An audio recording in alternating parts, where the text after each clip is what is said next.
Let's move on to something else now. The funeral service of an SACP member who was incarcerated in Eswatini for 14 years is currently underway at the Makonde outside Thohoyandou in Limpopo. Amos Mbedzi was sentenced to 85 years imprisonment after his two accomplices died in a bomb explosion. The Eswatini government said Mbedzi and his accomplices were setting up a bomb when it exploded prematurely, which injured Mbedzi and killed his accomplices. SABC News reporter Koketso Motau is attending that funeral for us, and we're live to him now. Koketso, a very good morning to you. Thanks indeed for your time.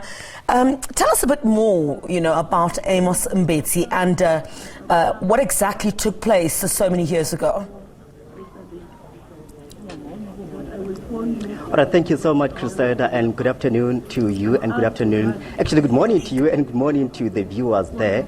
Indeed, we started at the Mbedzi's family home today, and then now we are coming to you from the Makonde sports complex where the funeral service is taking place. Obviously, what I can tell you about Mr. Mbedzi is that Mr. Mbedzi was born in 1964 around here in Thohoyandou. So this is where, after that, in 1988 rather, he joined the SACP when he was a student at the University of Venda. But before that, after that, in 1989, he went to exile in Uganda, where he was trained as a soldier of Makonde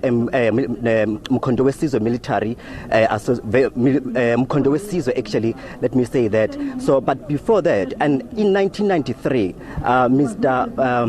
Mbedzi came to South Africa after the political organizations were unbanned in South Africa, where he continued his struggle, and he joined the South African National Defense Force. He was integrated there as part of the Makonde Military Veteran Association. So, but he served there for only 3 years. So in 1996 he resigned, and then he joined SACP to focus more actually on his SACP duties. So we know that in 2008 he was arrested in Swaziland, Eswatini, currently known as Eswatini. So that's where he was arrested along with two of his accomplices. Apparently they were going there to set up a bomb where in a bridge, as you've said in your introduction there.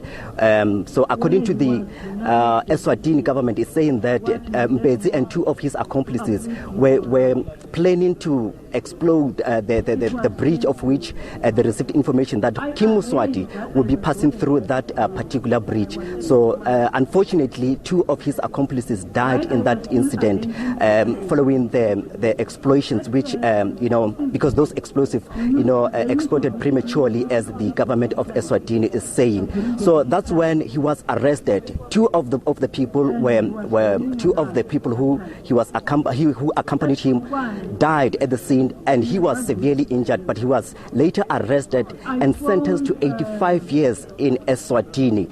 But after that, he was actually sentenced to 85 years in 2012 after being arrested in 2008. But later then, he was released in March this year to South African government so that he can, complete his sentencing in South Africa, because he was severely ill. That's why he was arrested. But to speak more about him, I'm going to speak to his brother here, is Rudzani Mbedzi. Mr. Mbedzi, thank you so much for joining us here on SABC News. The government of Eswatini has described your brother as a terrorist, and he was also sentenced to 85 years in prison. Do you think the 85-year sentence was justified, or it was politically motivated? It was politically motivated, particularly checking with him. They find him there without any explosive with him.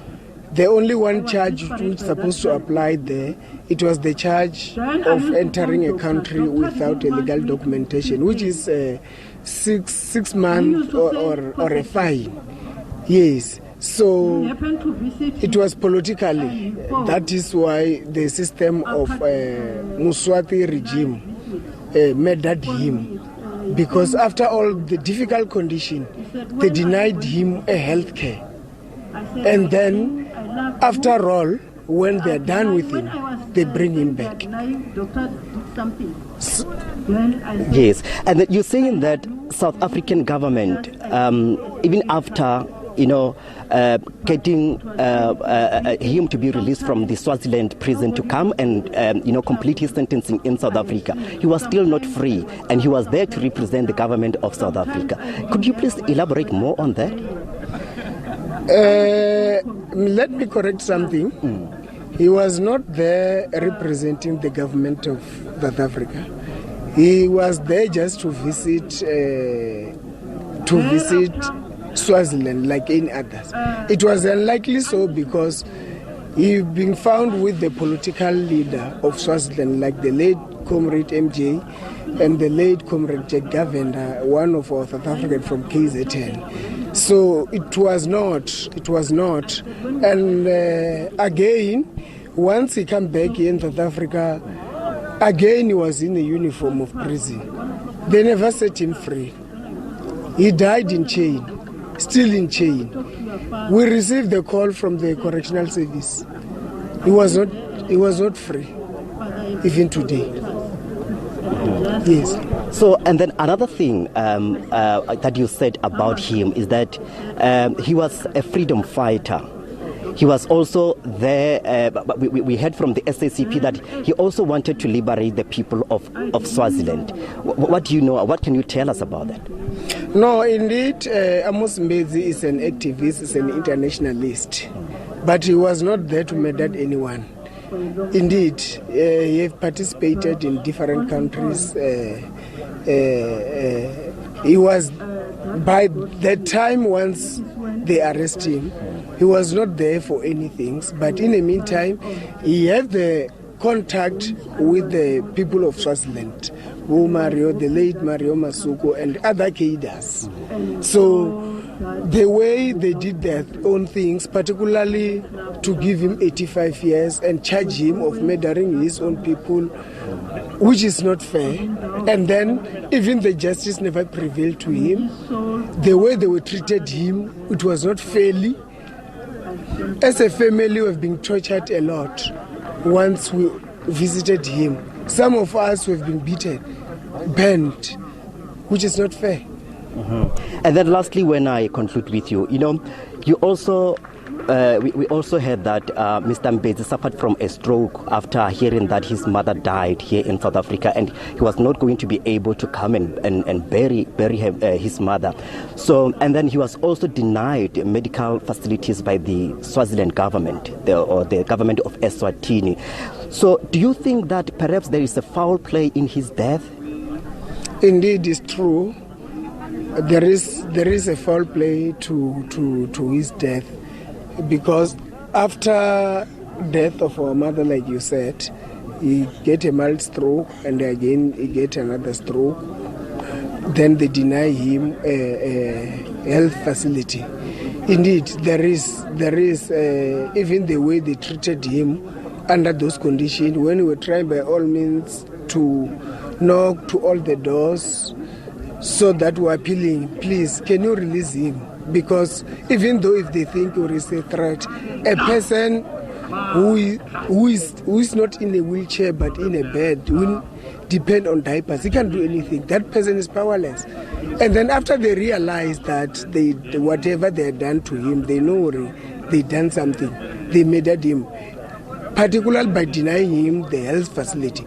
That is the symbol. Because he never get any medication. One more other thing, Amos Mbedzi wants the correctional authority go and fetch him.